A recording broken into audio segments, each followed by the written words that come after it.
Barbie and I have had a long-term relationship for most of my life. I don't remember ever asking my parents for a Barbie, but one day my mom and I went shopping, and I came home with a redhead ponytail Barbie. I know when I say Barbie, some people might roll their eyes or maybe even have a gag reflex. But I know a lot of people will sigh and go, "Aw." Barbie usually inspires a strong reaction. I grew up as an only child, and I had to entertain myself a lot. I always had special me time in my room with Barbie.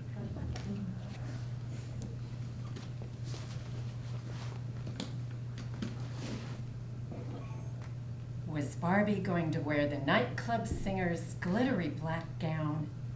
Or was she putting on her sharp American Airlines stewardess uniform and going on tour? Barbie had so many choices, and she seemed to promise that I would have them too. When I think back to being a kid, I often feel like I'm looking through a telescope at someone else. But when I think of these times with Barbie, I feel exactly the same. Barbie seemed so adult, so self-composed, so utterly competent in whatever she might do. Though she was advertised as a teenage fashion model, I thought of her as being more around my mom's age. Vintage Barbie can seem intimidating. She doesn't smile, and her side glance eyes are always looking past you. Barbie doesn't try very hard. She just doesn't have to. Once I hit my teen years, Barbie took a sabbatical in the back of my closet, and I forgot about her for a while.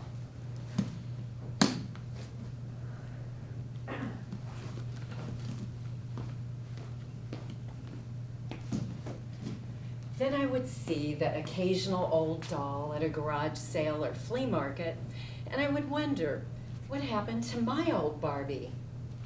I felt relieved when I rescued Barbie from my mom's. Then I happened to read a magazine article that railed against consumerism, and it called out Barbie in particular for conspicuous consumption, with her cars, boats, and houses, and her huge wardrobe with its endless array of tiny gloves and shoes. But that's what's so great about her. Barbie's sinful consumption fanned the flames of my obsession. At that moment, I became Barbie's stalker. My husband Rad and I put our heads together to decide how I was going to start collecting. I placed ads in local newspapers and hung signs on bulletin boards declaring, "Barbies Wanted." All sorts of strange phone calls started coming in, and I played 20 questions with the callers, trying to decide, to determine what the value was and what exactly they had. Hello? Yes, this is Lynn. I'm the Barbie collector. Well, there are some markings on her rear end, and I can tell. Yes, you'll have to take her clothes off. The marks are on the right butt cheek. I know you're a pervert, but what do the markings say? He hung up.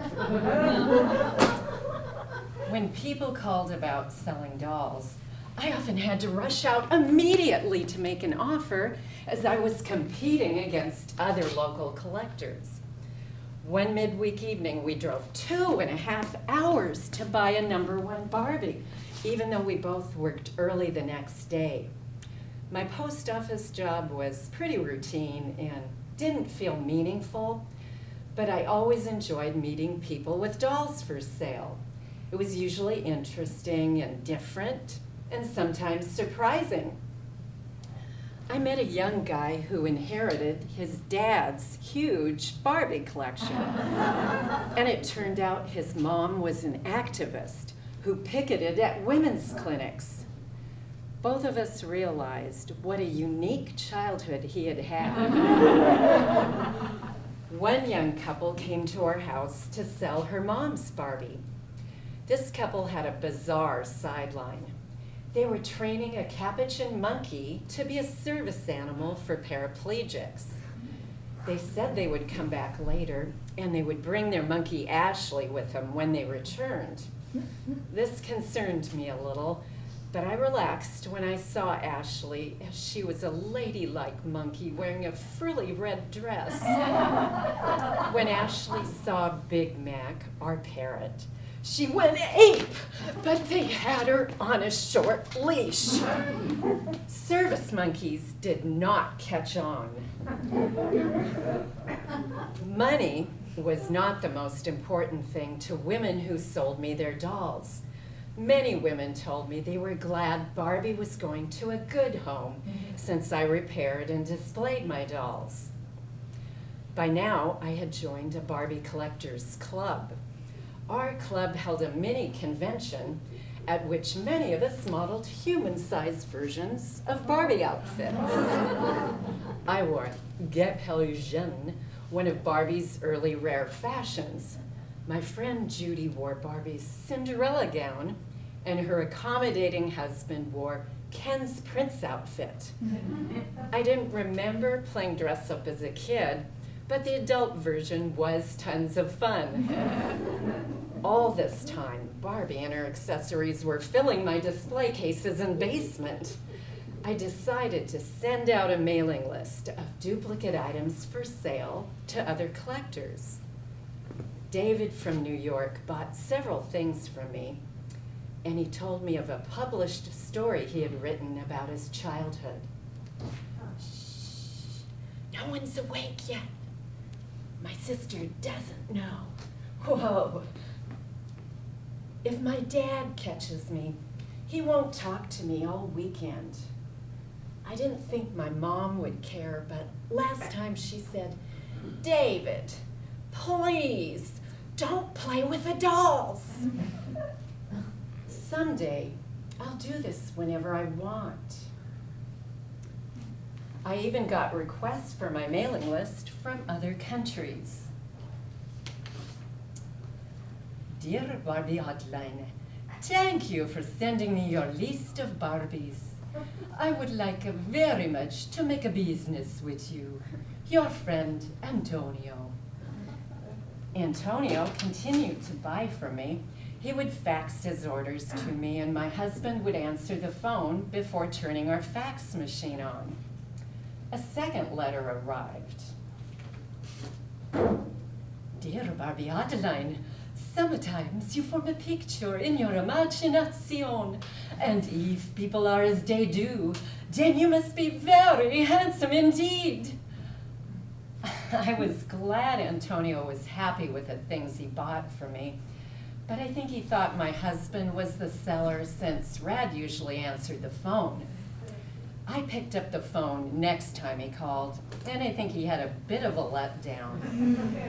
But when he learned Rad and I planned to visit Italy, he let me know I should bring him some Barbies. Airport security did a double take when curvy #1 Barbie was silhouetted in my carry-on bag. We had lunch with Antonio in Naples, and he gave us a lovely tour of the city. After I retired 2 years ago, I started refurbishing Barbies again. I would clean and repaint the makeup if it was worn, and a collector friend redoes the hair into the original style. Then I've been selling these Barbie makeovers on eBay. My buyers have told me, this Barbie is so beautiful, and I'm so happy to get this outfit I had when I was little. Heidi from New York made my day when she wrote, I love them all. I don't know how you can part with these gals, but I promise to take great care of them.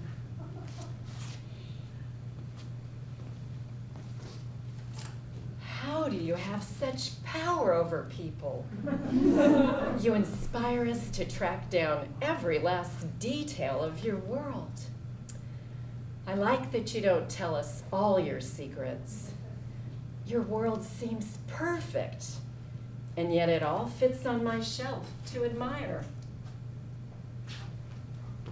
My collection is almost complete. There are very few things left that I'm looking for. I like giving people the missing pieces of their childhood. I know some cultures believe objects have a spirit, and I think Barbie must certainly carry the spirit of someone's childhood with her, in spite of the haircuts and nipple holes she might get along the way. When Barbie leaves my house, I think she's starting a journey to give someone a little psychic healing. You know, it's never too late to have a happy childhood.